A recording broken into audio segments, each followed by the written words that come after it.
గోడి India private limited company తెలంగాణలో giga scale battery cell తయారీ కేంద్రాన్ని నెలకొల్పనుంది. అందుకు సంబంధించి భారీగా 8,000 కోట్ల పెట్టుబడులు పెట్టేందుకు రాష్ట్ర ప్రభుత్వంతో ఒప్పందం చేసుకుంది. యూనిట్లో 12.5 గీగావాట్ ఫర్ పవర్ సామర్థ్యం ఉండే బ్యాటరీ సెల్ తయారు చేయనున్నట్లు ప్రకటించింది.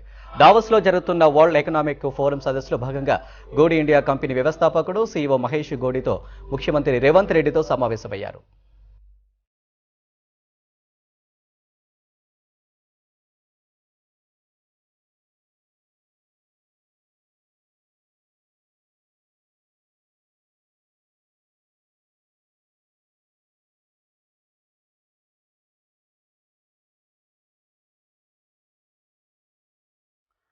రాబోయే 5 సంవత్సరాల వ్యవధిలో తెలంగాణలో లిథియం, సోడియం అయాన్ సంబంధిత సాంకేతిక పరిజ్ఞానాల పరిశోధన అభివృద్ధి, గీగా స్కేల్ సెల్ తయారీ కేంద్రం నెలకొల్పనున్నట్లు ప్రకటించింది.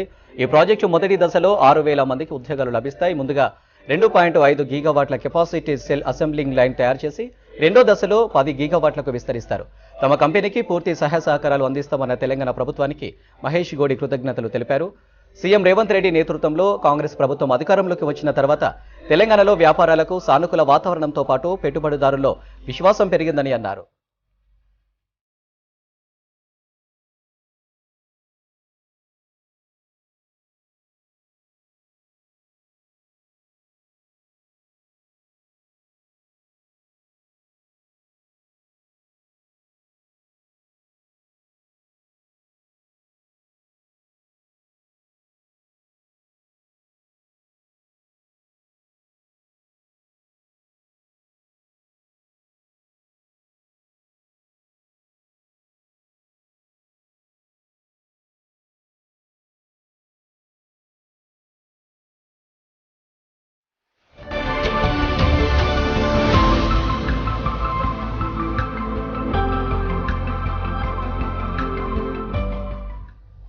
గోడి ఇండియా ప్రైవేట్ లిమిటెడ్ కంపెనీ తెలంగాణలో గీగా స్కేల్ బ్యాటరీ సెల్ తయారీ కేంద్రాన్ని నెలకొల్పనుంది. అందుకు సంబంధించి భారీగా 8,000 కోట్ల పెట్టుబడులు పెట్టేందుకు రాష్ట్ర ప్రభుత్వంతో ఒప్పందం చేసుకుంది.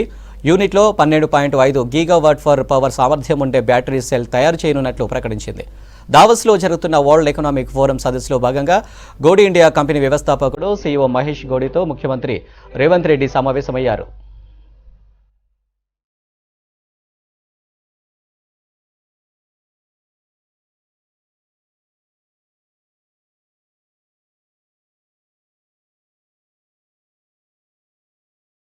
రాబోయే 5 సంవత్సరాల వ్యవధిలో తెలంగాణలో లిథియం, సోడియం అయాన్ సంబంధిత సాంకేతిక పరిజ్ఞానాల పరిశోధన, అభివృద్ధి, గీగా స్కేల్ సెల్ తయారీ కేంద్రం నెలకొల్పనున్నట్లు ప్రకటించింది. ఈ ప్రాజెక్టు మొదటి దశలో 6,000 మందికి ఉద్యోగాలు లభిస్తాయి. ముందుగా 2.5 గీగావాట్ల కెపాసిటీ సెల్ అసెంబ్లింగ్ లైన్ తయారు చేసి రెండో దశలో 10 గీగావాట్లకు విస్తరిస్తారు.